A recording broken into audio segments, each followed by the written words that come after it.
बिस्मिल्लाहिर्रहमानिर्रहीम। अस्सलामु अलैकुम दोस्तों हमारा C++ का कोर्स चल रहा है।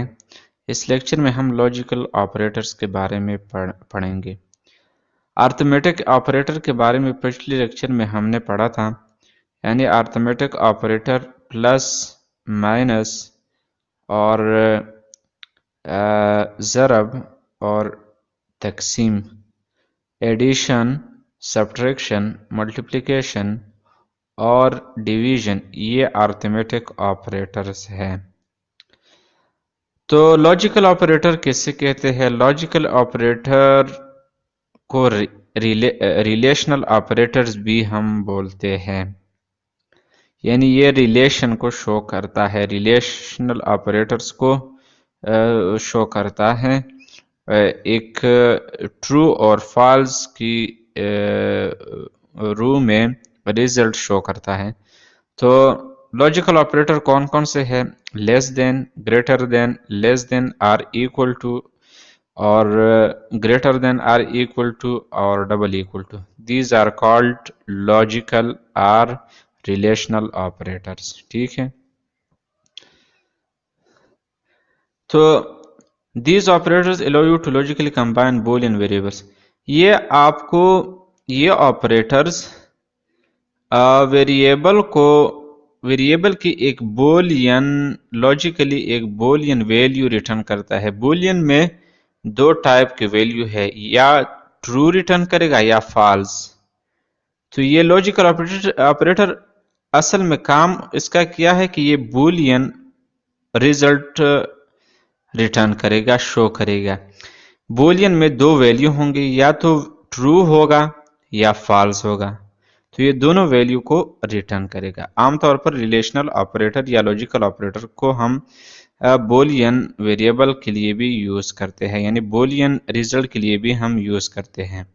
और बूल दो तरह के होते हैं, या तो ट्रू वैल्यू रिटर्न करेगा या फॉल्स रिटर्न करेगा। फॉर एग्जाम्पल, अब इसको हम लिखेंगे कैसे? यानी पिछले कुछ लेक्चर्स में भी हमने फॉर लूप में भी उसको इस्तेमाल किया था, इसके अलावा वाइल लूप में भी इसको इस्तेमाल किया था, डू वाइल में भी हमने इस्तेमाल किया था, और एफ की कंडीशन में इस्तेमाल किया था। तो यहाँ देखें, एंट है इज इक्वल टू, एक वेरिएबल मैंने लिया है ए के नाम से, और इसका टाइप है एंट, एंटीजर टाइप वेरिएबल मैंने लिया है ए के नाम से, और इसको वैल्यू 10 रखा है मैंने। और इसी तरह दूसरा वेरिएबल बी एंड टाइप का लिया है, और इसका वैल्यू मैंने 20 रखा है। अब लॉजिकल ऑपरेटर हम यूज कैसे करेंगे? एफ की कंडीशन में एफ, फिर स्मॉल ब्रैकेट डालेंगे, और स्मॉल ब्रैकेट के अंदर हम कंडीशन देंगे। अगर ए बी से छोटा हो तो सी आउट ट्रू रिटर्न करेगा, अदरवाइज कुछ भी रिटर्न नहीं करेगा। तो नेक्स्ट जाते हैं डाइव C++ में, और इस प्रोग्राम को हम रन कर देते हैं। एक वेरिएबल लेते हैं ए के नाम से, और दूसरा वेरिएबल लेते हैं, उसको मैं इनिशियलाइज करता हूँ। देखिए, इसको मैं इनिशियलाइज करता हूँ 10। इनिशियलाइज करने के बाद एक दूसरा वेरिएबल मैं लेता हूँ, और इसका रख देता हूँ 15 सेमीकोलन। अब एफ की कंडीशन में, यानी हम लॉजिकल ऑपरेटर को कैसे यूज करते हैं? यहाँ पर देखें, अगर ए लेस देन या equal to, or equal to B हो, तो ये रिजल्ट रिटर्न करेगा, शो करेगा सी आउट में, ठीक है, ट्रू, अदरवाइज फॉल्स। लेकिन उसके लिए हम कोड नहीं लिखेंगे, बाकी ये सिर्फ समझाने के लिए है। ये कोडिंग हमने पिछले लेक्चर्स में किया है असल में, लेकिन सिर्फ समझा रहा हूं।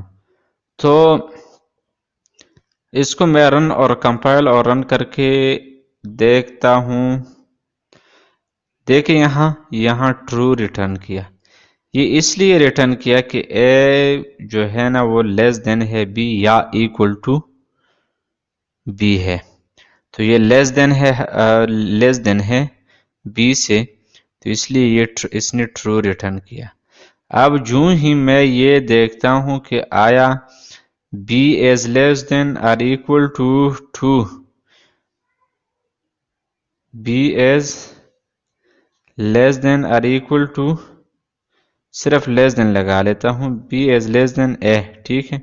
तो अब कुछ भी रिटर्न नहीं करेगा क्योंकि ये फॉल्स है, बी ए से छोटा नहीं है बल्कि बी ए से बड़ा है। आज के इस लेक्चर में हमने लॉजिकल ऑपरेटर के बारे में पढ़ा कि लॉजिकल ऑपरेटर किससे कहते हैं और उसके सिंबल्स क्या है। लॉजिकल ऑपरेटर में greater than, smaller than or equal to, या greater than or equal to या डबल इक्वल टू, ये ऑपरेटर हम यूज करेंगे लॉजिकल ऑपरेटर में। और ये आम तौर पर बूलियन रिजल्ट रिटर्न करेगा। और बूल में दो तरह के चीजें हैं, एक ट्रू रिटर्न करेगा या फॉल्स रिटर्न करेगा। बस आज के लिए इतने ही काफी है, इंशाल्लाह नेक्स्ट लेक्चर में मिलेंगे, तब तक के लिए दीजिएगा इजाजत। खुदा हाफिज, थैंक्स, वस्सलाम।